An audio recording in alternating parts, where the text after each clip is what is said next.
Olá, meus queridos amigos, muito boa noite. Muito boa noite aí para todos vocês. Começando com muito carinho, mais uma pílula noturna do nosso amado Evangelho. Como sempre, muita luz e muita paz. Começando, né, gente? Nossa semana aqui com o pé direito e, como sempre, duas perguntas interessantíssimas para as nossas reflexões. Você sabe que você pode e deve participar com a gente aqui. É super fácil. Entra lá, institutonamastê.com.br. E olha, aguardem, hein? Nossa, o congresso está ficando maravilhoso. Hoje já estamos tendo a primeira gravação de uma das palestrantes, que é surpresa para vocês. Olha que lindo, sobre a relação dos animais, o reencarne, desencarne de animais, evolução. Em breve a gente vai ter uma gravação com outro palestrante incrível sobre luto, desencarne. Ele que tem um contato direto com o mundo espiritual. Enfim, nós vamos posicionando vocês. Nosso congresso online do Namastê vai ser imperdível. Aguardem. Primeira pergunta de hoje diz respeito ao seguinte: Ricardo, pergunta da Lúcia: até onde devemos ir com a nossa tolerância? Resposta, Lúcia: até o momento que a tolerância não prejudique a você mesma e a quem está ao seu redor aparentemente sendo beneficiado. Gente, muitas vezes a gente chama de tolerância um comportamento de negligência para evitar conflitos, não é assim? Muitas vezes você fala assim: eu não quero falar o que eu penso, eu não quero bater de frente com as pessoas, porque isso vai gerar conflito. O problema, e você tem razão, lógico, a gente pode evitar o conflito melhor.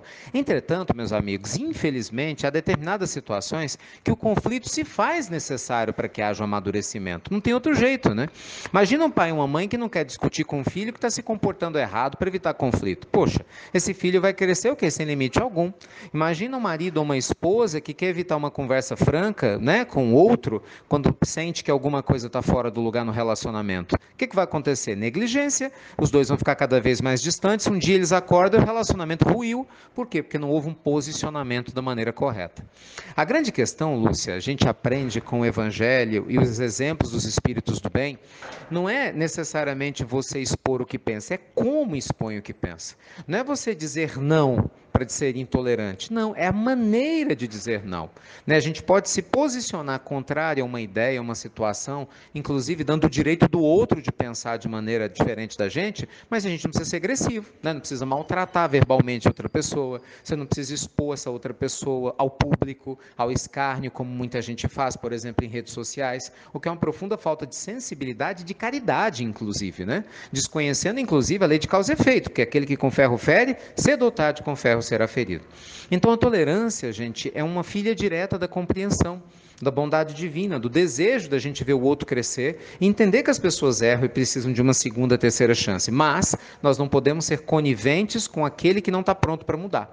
Lembre-se que até Jesus falou que não devemos dar pérolas aos porcos, deixando claro que, infelizmente, muitas pessoas abusam da tolerância que nós oferecemos a elas, ou nós mesmos, de maneira incauta, abusamos da tolerância que muita gente tem para conosco. Então, bom senso é necessário para que a gente não fira ninguém e nem sejamos feridos de uma maneira completamente improdutiva, e inconsequente. Tá certo? Ricardo, quando eu devo dizer não para todos os obstáculos que eu vejo na minha vida, no momento exato que eu sinto que de alguma forma isso me beneficia? Estranha pergunta a princípio, Mas o nosso companheiro, ele contou uma história enorme, tratando de pessoas que às vezes dizem assim: eu não gosto desse relacionamento, mas não faz nada. Por quê? Porque no final das contas o relacionamento é ruim, mas a pessoa está segura financeiramente, por exemplo. Entende? Eu não gosto de morar nesse lugar. A pessoa não gosta de morar num lugar, mas é melhor do que não morar num lugar, do que não ter um local para morar. Quer dizer, seria mais ou menos assim, qual que é o limite, que a gente precisa ter em relação a coisas que nos incomodam, mas a gente tem lado positivo também.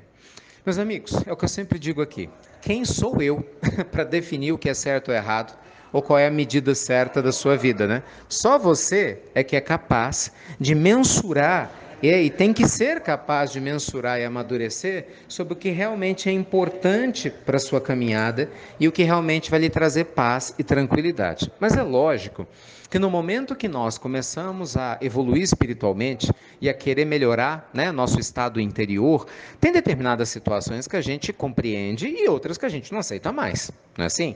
Eu não tenho como falar isso A, B, C, D aqui na Pílula do Evangelho, porque cada caso é um caso.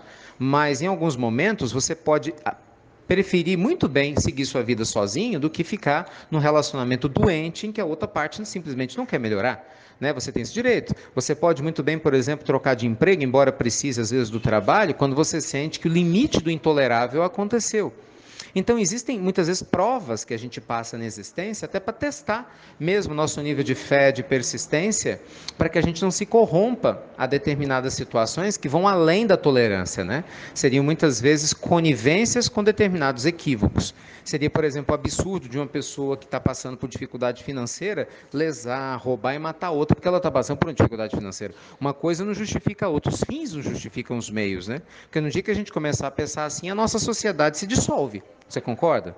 Então pensa com carinho. Existem momentos na vida que a gente passa por dificuldades? Sim, e precisamos ter serenidade para lidar com elas. Mas há muitos momentos que a gente se acomoda no meio das dificuldades e ao invés de a gente trabalhar para melhorar, nem que tenha um plano B que daqui a algum tempo vai funcionar, não, a pessoa cruza os braços e não faz simplesmente nada, esperando que as coisas mudem por si só, o que a gente sabe que não acontece. Afinal, cada um segundo as suas obras, disse Jesus, né? A gente tem que fazer a nossa parte para poder colher o resultado de todo esse esforço. Tá certo?